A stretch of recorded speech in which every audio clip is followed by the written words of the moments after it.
Hello, this is Heather Hoffman, and today I'm here to share these 3 cards with 3 different ways to add kind of a dipped gold effect to your letters on your cards. So I'm going to be using the Party and Celebrate confetti cuts. Obviously, I'm using the Celebrate portion of that. And I have some scraps of Premier Polar White cardstock that are just about the perfect width for my die, which worked out just perfect for me. I'm going to start off by using Deco Foil Transfer Gel Duo. This is a new product that works without needing to apply heat to do the foiling. And as you can see, I just opened it. This is the first time I've ever used it, and I loved how well it worked. I'm just using a palette knife and trying to kind of smooth it just along the bottom edge of that paper. And I'm okay with the kind of a rough edge between the two. I wasn't sure how thick to make it, so I kind of just made sure there was enough on there that I could see it, but I didn't make a crazy thick coat or anything like that. And I checked the directions and it said to let it dry for an hour before applying foil. So I'm going to set this one aside, let it go ahead and dry, and move on to our other 2 styles of ways to add that dipped foiling effect, or the dip gold. So the next way is to use a good sturdy adhesive. This is Scor-Tape. It's 1/2 inch wide, and it's kind of my favorite super sturdy tape. And I'm applying that again just on the bottom half of that strip of white. And I have a piece of just holographic gold foil. You can use any foil, even if it's designed for a heat system or not. And I'm just pressing that firmly on there and peeling off. And that adhesive is nice and strong, so it's going to adhere that nice and firmly. All right, and you can see that that's going to go about halfway the length of those letters there.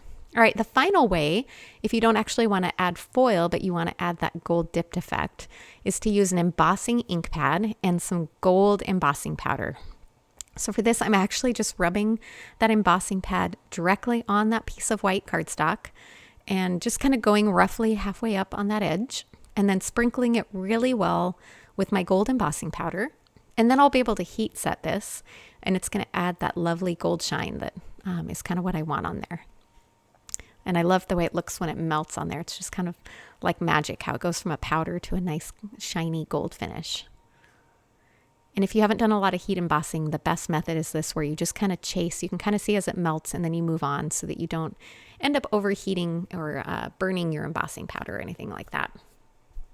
All right, I put my finger in it there when it was still hot and smudged it a little. So do make sure not to do that. But the great thing is I could reheat that a little bit, sprinkle on some more powder, and then just reheat set it. And it kind of fixed that little smudge mistake because I could see it was going to be in the way of where I wanted to die cut my word there. All right, so I still have enough space there. I tested out, made sure it worked. All right, so now that I've set all of those aside and I allowed that duo gel to go ahead and fully dry for the hour. So I'm going to use a normal die cut machine, and you layer it in there just as if you were going to die cut something, but with no dye applied. And when you run it through, just the pressure of that die cut machine did a perfect job of adhering that. I didn't mean to peel that off camera, but I love the effect of that. Can't wait to try it with stencils and some different things as well. All right, now that I have all 3 of my gold half covered panels there, I'm going to die cut each one of them with that Celebrate word. Make sure don't throw away your negative pieces on this, and I'll show you why in a little bit. We're going to use those to center, since each of these are individual words and not one connected word. I'm going to use that to make sure I get those lined up on my card fronts in a little while. All right, so I have everything die cut out there, and you can kind of see it all together. And I'm going to use those with my card bases. I've got 3 different colors of card bases. I used Iced Aqua, Piggy Bank, and Lime Green for my card bases. And I'm just going to carefully tape that negative in place right where I want my sentiments to go. And then I thought it would be fun to pop these up on foam adhesive. You can use any foam adhesive, but I really like these pre-cut thin strips for these little words. It made it a lot easier just to get all of the pieces on there. And I started off by cutting down the pieces, putting them on, and then peeling off the backing.